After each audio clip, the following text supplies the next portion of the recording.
We need to only look at 2 of Leo XIV's first appointments to prove he isn't remotely Catholic. The following is from LifeSite News. Quote, Leo XIV has confirmed the election of a heterodox priest who supports, quote, women's ordination to be the new bishop of St. Gallen, Switzerland.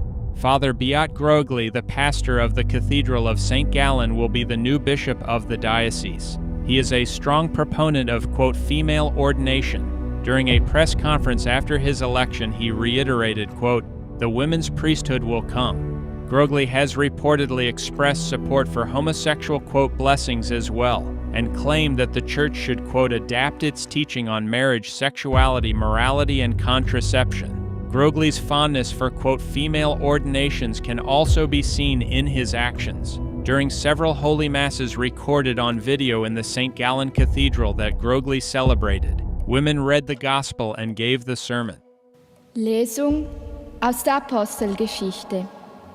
War für Ignatius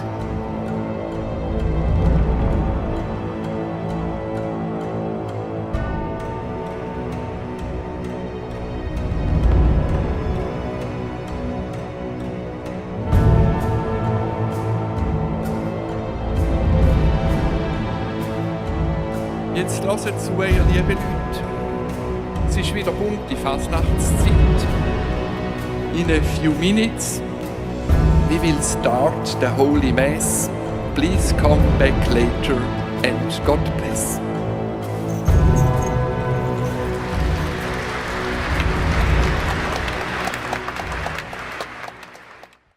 Another recent appointment was making, quote, Monsignor Renzo Pegoraro the new president of the Pontifical Academy for Life. This is from EWTN's, quote, National Catholic Register article called Pope appoints Archbishop Paglia's right-hand man as president of Pontifical Academy for Life. Quote, the appointment of long-serving Chancellor Monsignor Renzo Pegoraro appears to be a sign of continuity with the outgoing president, whose turbulent tenure drew vehement criticism from pro-life advocates. Monsignor Pegoraro, 65, had served since 2011 as Chancellor of the Pontifical Academy for Life, appointed by Benedict XVI. He continued in the position throughout Archbishop Paglia's turbulent term as president, which was marked by the appointments of pro-abortion members and problematic statements regarding assisted suicide and contraception.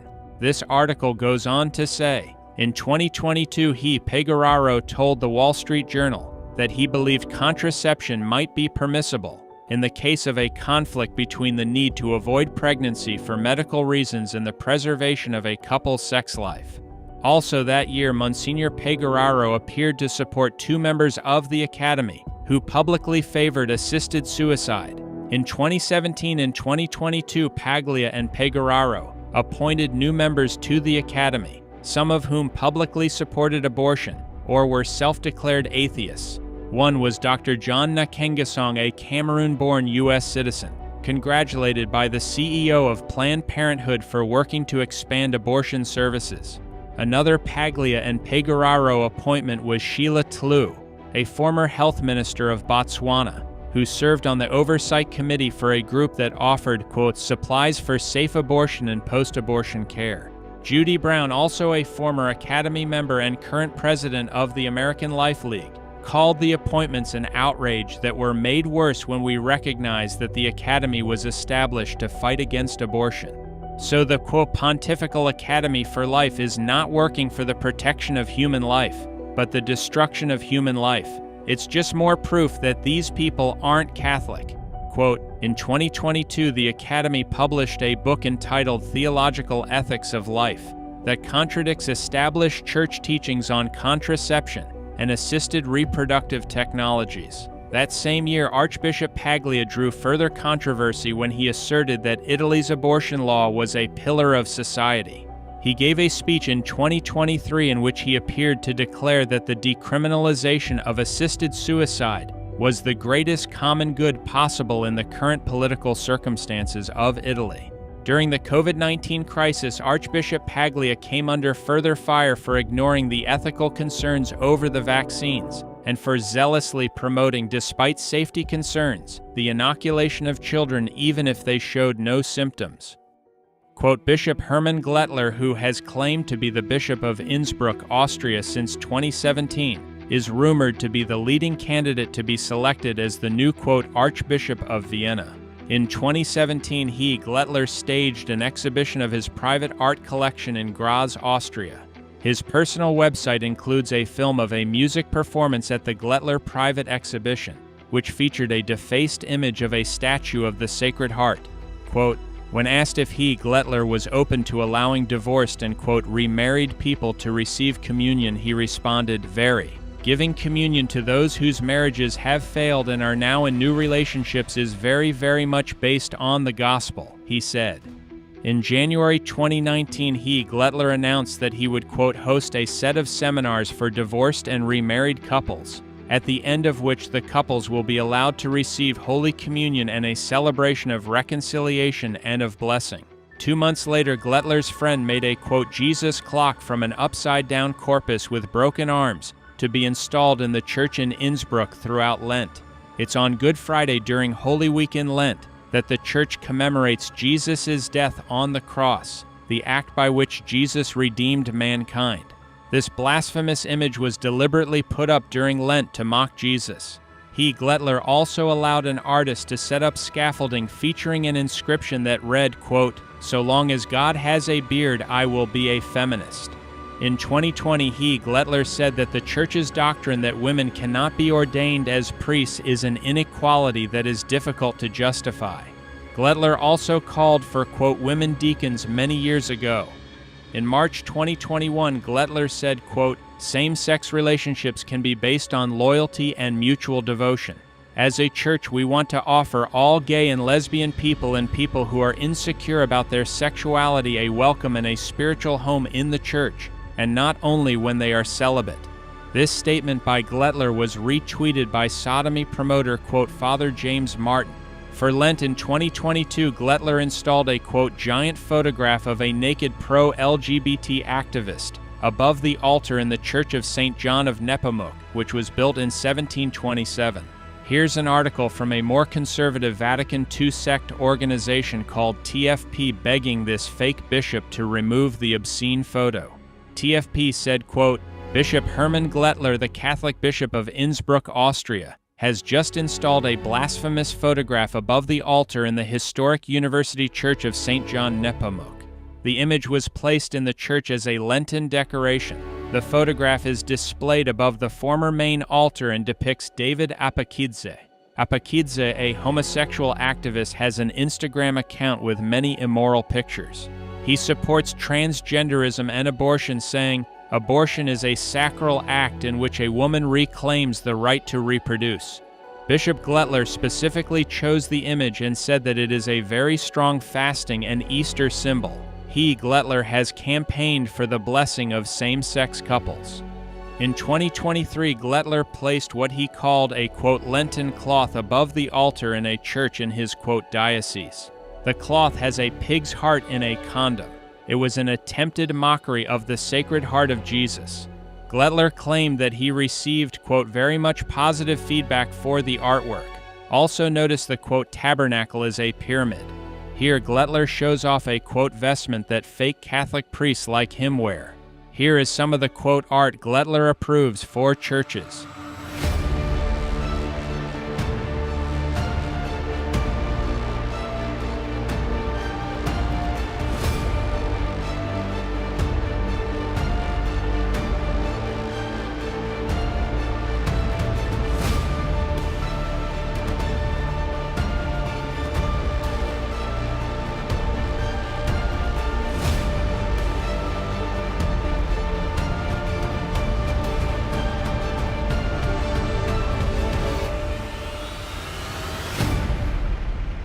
This abominable statue was placed in the Linz Cathedral in Austria. The disgrace who designed the statue claims it's the Blessed Virgin Mary giving birth.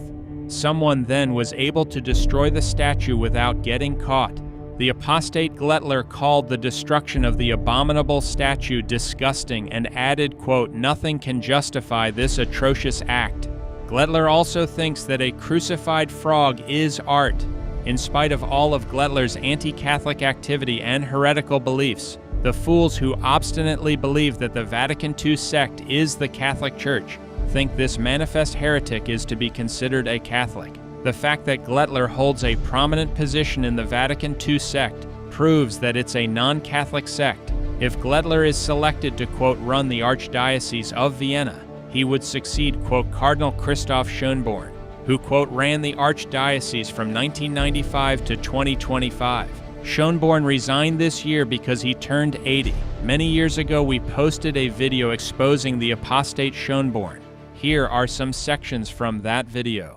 Austria's top bishop is praising so-called gay marriage. Vienna Cardinal Christoph Schönborn told the German magazine last week that same-sex marriages affirm the goodness of marriage. The pro-gay cardinal said, quote, "I personally am moved that at a time where marriage is losing its attraction, those couples who feel and live out a same-sex attraction yearn to have the highest form of partnership," end quote. Schönborn has scandalized faithful Austrian Catholics by allowing gay-themed prayer services in his cathedral, featuring homosexual activists speaking from the pulpit. An Austrian cardinal is being slammed for allowing desecration of his cathedral.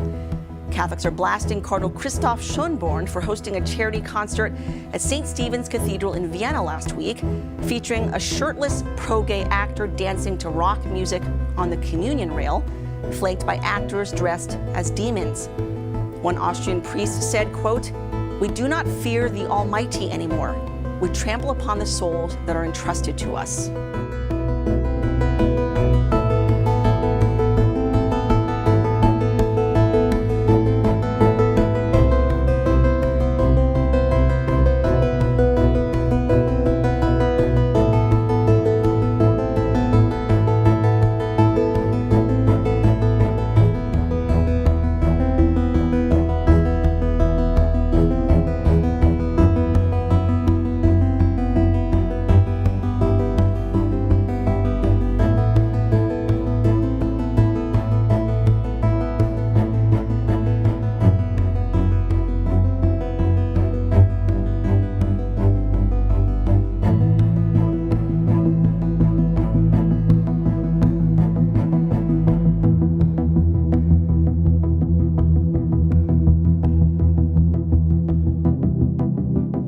In a lecture in Milan, Italy, Schönborn praised himself for having defended a cohabiting homosexual member of a Vienna parish council. Schönborn described the member and his unchaste partner as, quote, "two pure young men."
We are blessed this afternoon to have Cardinal Schönborn with us, and he is one of the key drivers really behind the Amoris Laetitia.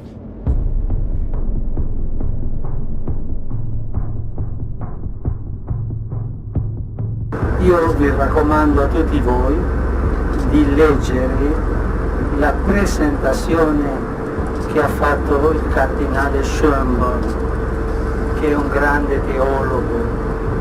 Yeah, 305, where Pope Francis says, because of forms of conditioning and mitigating factors, it is possible that in an objective situation of sin,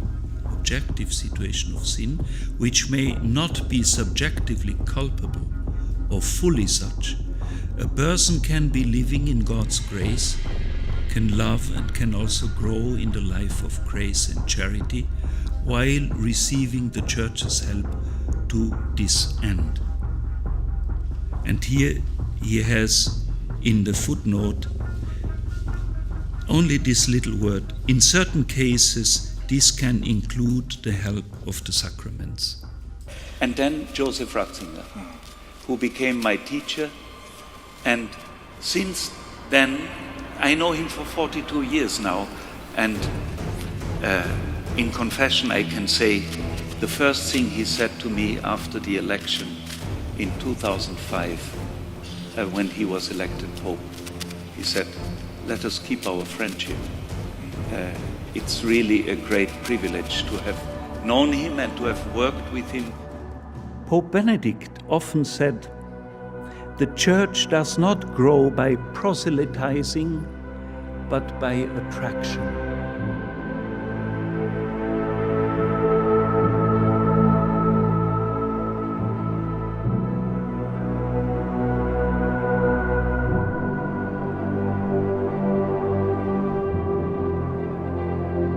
I think that we will not be judged about our religion, but about the question, what did you do for the needs of justice in the world? What did you do for the hungry in the world? What did you do for the refugees? What have you done for the ecological needs of our planet? I do not dare to say that I had a personal friendship with Emmanuel Levinas, but I was his student for 4 years.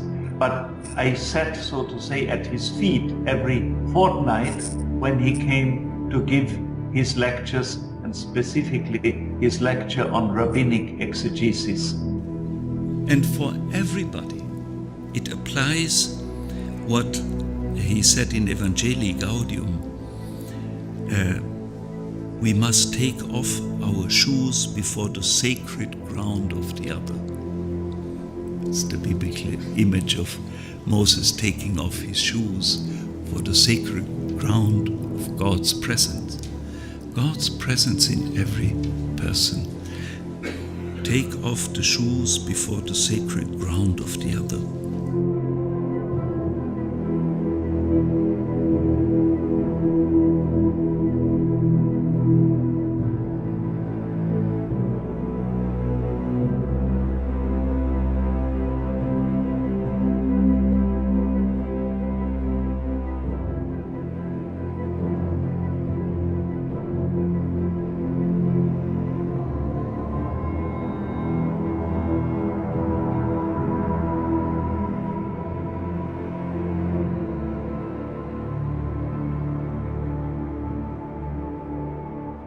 But we met again, and I said, "Ayatollah, on your face, I see radiant the joy of your pilgrimage." And then he was very moved and said, "I will pray for you in Mecca." We have no guarantee that Europe will escape from what is a reality that many in the Islamic world consider Europe as a mature fruit for a takeover by Islam. It's a fact. And we have not to blame them because they are convinced that they do something good according to God's will, doing so, taking over.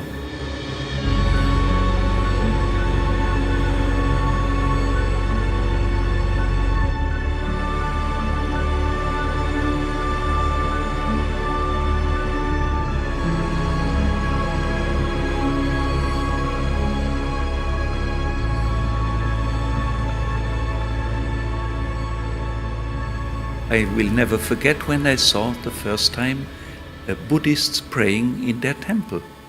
When I entered the first time a mosque and saw the prayer in the mosque.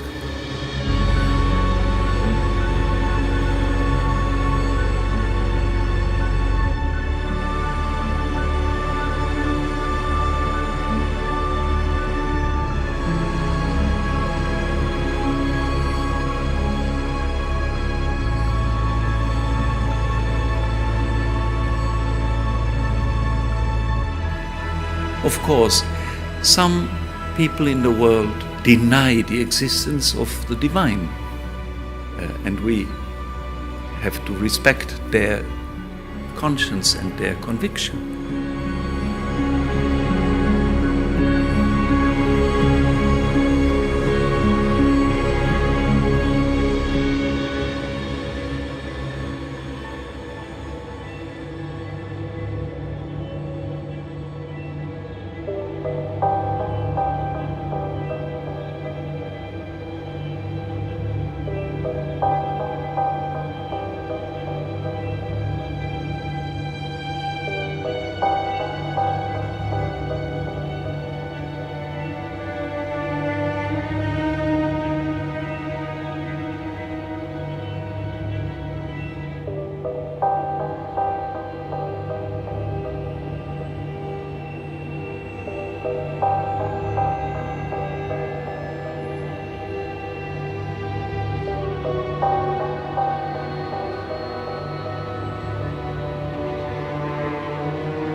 John 15:15. So those who know the Bible by heart may know what is my motto.